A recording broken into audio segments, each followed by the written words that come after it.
erected by a secretive group. The Georgia Guidestones are a testament to the elite's plan for a world religion, global laws, with a global court and army to enforce it. And set in stone, it is written that the population never rise above 500 million.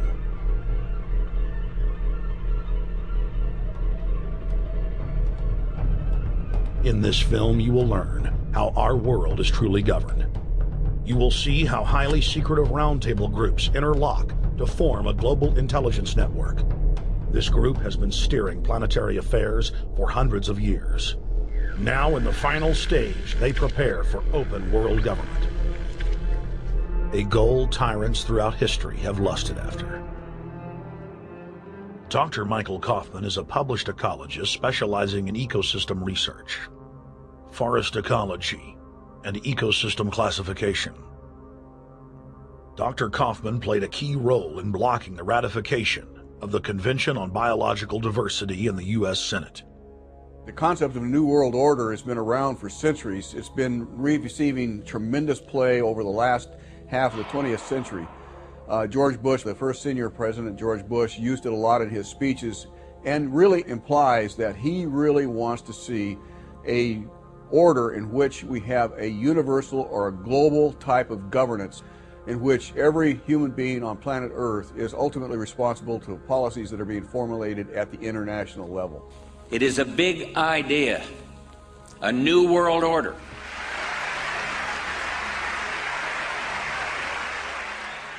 President Bush said that the New World Order was in tune, and that's what they were working for. The UN is part of that government. They're working right now very significantly for a North American Union. That's why there's a lot of people in Washington that don't care too much about our borders. They have a philosophic belief that national sovereignty is not important. It's also the reason I have made very strong suggestion that we need not be in the United Nations for our national security. It's really always the same. You go back throughout all of history, the Roman Empire, the Soviet Union, Hitler during the Nazism was always saying that it's going to create the utopia for the average person, when in fact, history always shows that it does exactly the opposite. Conquest and empire is as old as civilization. Babylon, Egypt, and Greece. They all built empires in an attempt to rule the world. The Roman system at its peak dominated the known world. Complex governmental systems were developed to control diverse populations. During the period between the 15th and 19th century, new empires emerged and again waged war for supremacy. The nobility, as well as the thriving merchant class, were financed by a handful of private banks. Many of the great money houses would hedge their bets and finance both sides of a war.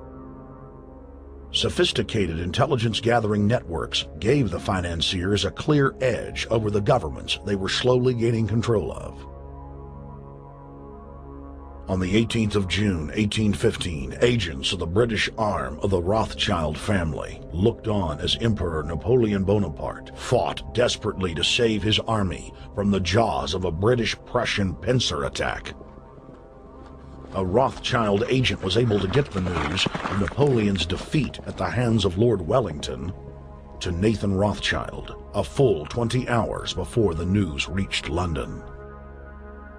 Nathan, the head of the British arm of the Rothschild family, put out the rumor to the London Stock Exchange that Napoleon had won the war.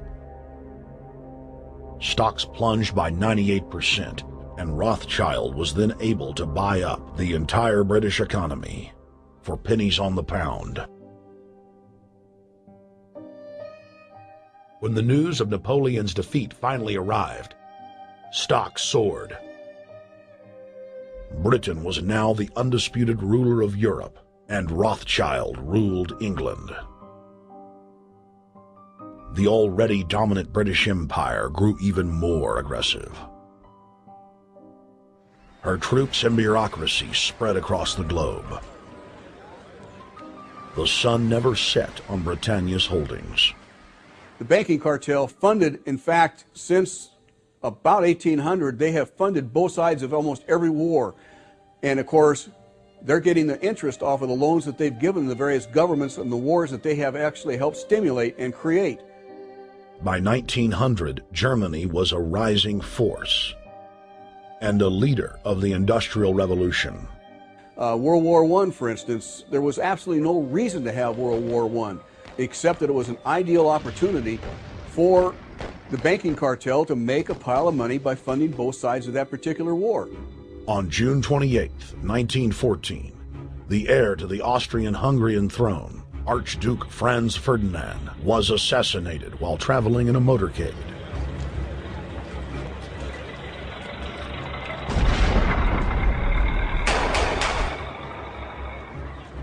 The Black Hand, a Serbian secret society with connections to French and British intelligence, took credit. World War I had begun.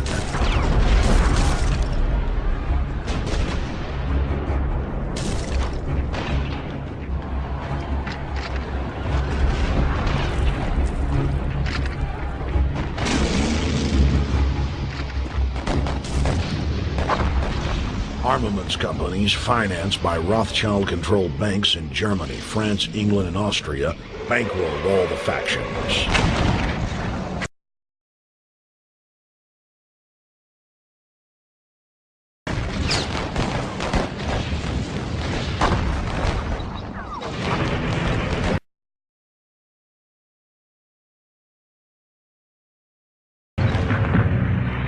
At least 20 million were killed in the war. It was a conflict so terrible the people vowed to never fight again. They dubbed it the war to end all wars. Question is, why did they want war? Well, first of all, is money and power.